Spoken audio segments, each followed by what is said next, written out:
Bismillahirrahmanirrahim. Assalamu alaikum students. Welcome to class 9th E. It's your math lesson. Today our topic is solution of simultaneous linear equations. ठीक है, अब linear equations in two variables are, जो system of linear equations and two variables वो इस तरह से होती हैं। जैसे एक लीनियर इक्वेशन है ax plus B Y is equal to m, second linear equation है cx plus D Y is equal to n। ये टू वेरिएबल्स में लीनियर इक्वेशन है, एक वेरिएबल x और एक वेरिएबल y। तो ये जो दोनों लीनियर इक्वेशंस हैं, ये एक सिस्टम बन रहा है, system of two linear equations. इनको सॉल्व करना हमने सीखना है कि इनका एक यूनिक सॉल्यूशन कैसे फाइंड करें जो दोनों इक्वेशंस को सेटिस्फाई करें। ठीक है, तो we have two methods.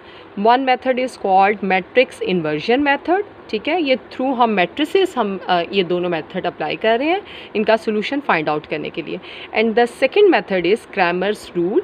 Cramer एक मैथमेटिशियंस है जिन्होंने ये रूल डिफ़ाइन किया, इससे उन्हीं के नाम से इसको जाना जाता है, तो क्रैमर रूल्स। अब मैं ये आपको दोनों रूल्स करने बताऊँगी और एक्सरसाइज हम देखते हैं। ये है एक्सरसाइज 1.6। आप देख रहे हैं इसका question number 1। Use matrices if possible to solve the following system of linear equations by the matrix inversion method and the Cramer's rule. और ये इसके 8 पार्ट्स हैं। हम इस क्वेश्चन को दोनों मेथड से सॉल्व करेंगे और दोनों मेथड से आंसर जो है वो सेम आएगा। ठीक है, तो अभी हम करेंगे इसके ऑड पार्ट्स और मैं इस पर पहले इन्वर्जन मेथड आपको सिखाऊंगी और फिर 2 पार्ट्स पर क्रैमर्स रूल अप्लाई करके आपको दिखाऊंगी। एक्सरसाइज नंबर 1.6 क्वेश्चन नंबर 1, और हम कर रहे हैं matrix inversion method. I am going to consider the first part. 2x minus 2y is equal to 4. Second equation is 3x plus 2y is equal to 6. ठीक है, ये सिस्टम ऑफ लीनियर इक्वेशंस हैं, ये गिवन है और हमने इनका solution मालूम करना है by using matrix inversion method. अब उसका क्या टेक्निक है, सबसे पहले इस इक्वेशंस को हम मैट्रिसेस फॉर्म में लिखते हैं। Given system of linear equations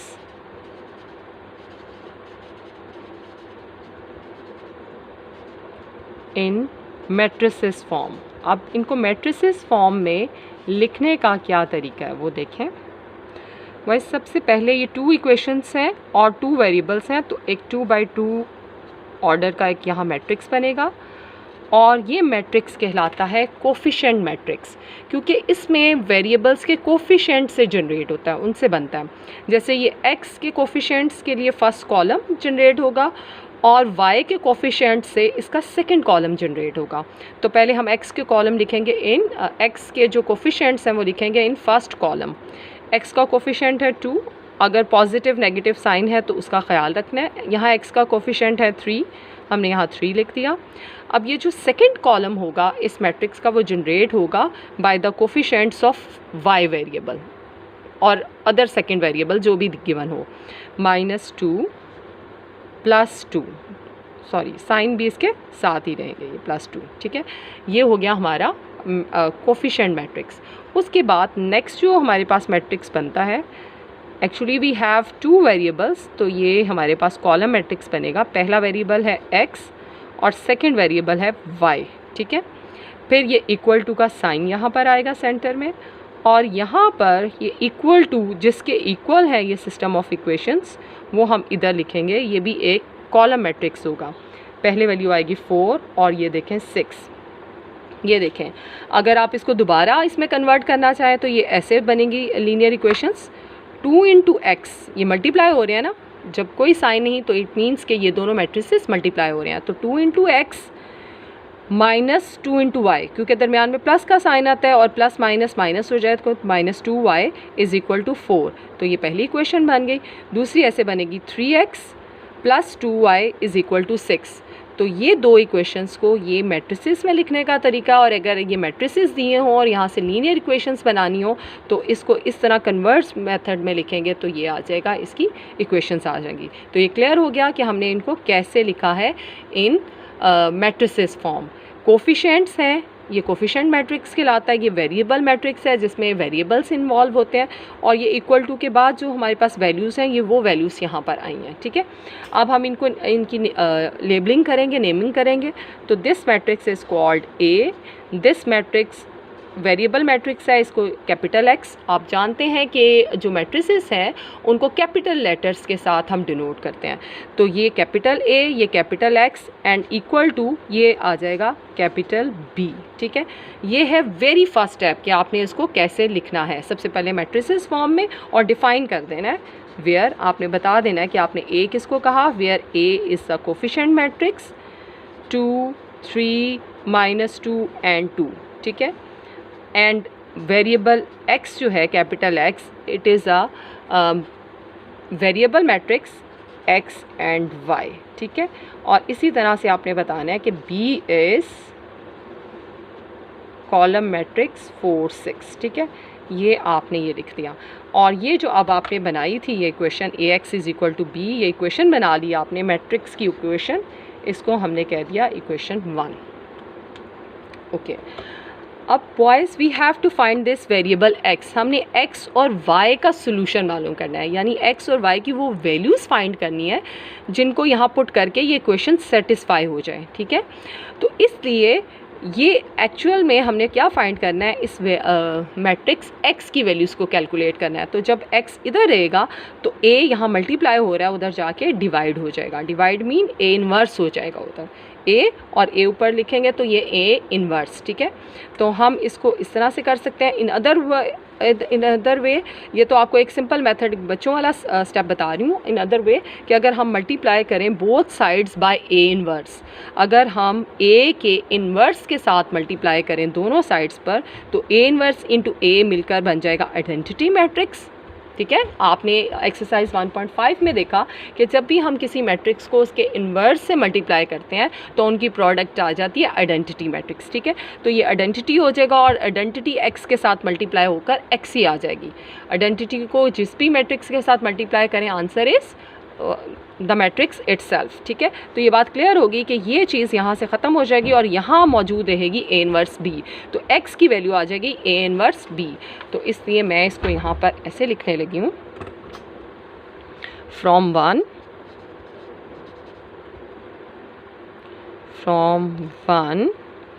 x is equal to a inverse b, ठीक है। This is second equation. ये बात क्लियर हो गई, ये कैसे इक्वल आया, x और a जो वहाँ मल्टीप्लाई हो रहा था इधर आके डिवाइडेड में, और वो a इन्वर्स, ठीक है। इस तरह से आप याद रख लें, x is equal to a inverse b। अब इस इक्वेशन को सॉल्व करने के लिए we need this a inverse value, ठीक है। तो अब जो भी हमारे पास कोफिशिएंट मैट्रिक्स है हमने पहले उसका इन्वर्स मालूम करना है, इसीलिए इस मेथड को कहते हैं इन्वर्जन मेथड, क्योंकि इसमें हमें इन्वर्स मालूम करना होता है, ठीक है। तो सबसे पहले आप यू नो दैट कि जब हम इन्वर्स मालूम करते हैं तो सबसे पहले आता है डिटर्मिनेंट। तो हम पहले इसका लेंगे डिटर्मिनेंट, ठीक है। वन लाइन सोल्यूशन होता है डिटर्मिनेंट का, product of principal diagonal entries minus product of secondary diagonal entries. तो प्रिंसिपल डायगोनल की वैल्यू है 2 × 2 माइनस 3 × -2, ठीक है। अब 2 × 2 इज़ 4 और माइनस माइनस प्लस 3 2 = 6, तो इट बिकम्स 10। इसका आंसर आ गया 10। तो डिटर्मिनेंट चूँकि 10 आया है, 0 नहीं आया, तो इट मींस कि इसका इन्वर्स जो है हम फाइंड कर सकते हैं। अब next step is adjoint of A. अगर किसी भी कोफिशिएंट्स का सिस्टम ऑफ लीनियर इक्वेशंस का आंसर, जब हम उसके कोफिशिएंट्स को डिटर्मिनेंट लेंगे, अगर आंसर 0 आ जाएगा तो हम कहेंगे A inverse does not exist, so the solution of this system of equations does not exist। वो solution भी exist नहीं करेगा, a inverse भी exist नहीं करेगा और उस system of linear equations का solution भी exist नहीं करेगा। अब हम इसका adjoint मालूम करते हैं। adjoint में you know that interchange the values of principal diagonal, तो ये चूँकि सेम है तो ये 2 2 ही रहेगा, और change the sign of secondary diagonal entries. तो ये -2 है, ये +2 हो जाएगा, ये +3 था तो ये -3 हो गया। ये एडजॉइंट आ गया हमारे पास। अब हम लिखेंगे since A inverse is equal to adjoint of A divided by determinant of A। तो एडजॉइंट ऑफ A की वैल्यू, डिटर्मिनेंट ऑफ A की वैल्यू आई है 1/10 ये हो जाएगा, और ये 2 - 3 2 × 2, ठीक है। ये हमारे पास A इनवर्स की वैल्यू आ गई, ठीक है। अब हम क्या करेंगे कि इस A इनवर्स की वैल्यू को और B की वैल्यू को सब्स्टिट्यूट कर देंगे, पुट कर देंगे इन इक्वेशन 2। तो हम यहाँ पे इसके बाद ये स्टेप करेंगे, by putting the values of A inverse and B in equation matrix equation 2। इसमें हमने वैल्यू को पुट कर देना। तो in right side, in left side we have x था, ठीक है।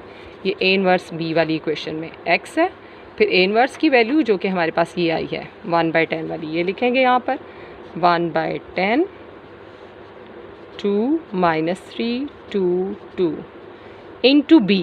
अब यहाँ B की वैल्यू लिखेंगे, और B की वैल्यू थी हमारे पास 4 6, ठीक है।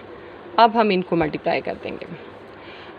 अब ये भी हो सकता था कि आप पहले सबको 10 के साथ डिवाइड कर देते फिर मल्टीप्लाई करते, लेकिन वो ज़रा रैशनल फॉर्म बन जाती। तो बेहतर ये है कि पहले आप मल्टीप्लाई कर लें, बाद में डिवाइड कर लें, तो ज़्यादा सिंपल हो जाता है। सो पहले हम मल्टीप्लाई करेंगे, 1/10 को एज इट इज़ रखेंगे, first row with first column 2 × 4 + 2 × 6। अब सेकेंड रो को इस कॉलम के साथ मल्टीप्लाई करेंगे, तो -3 × 4 + 2 × 6, और ये मैट्रिक्स जो है वो क्लोज हो गया। 1/10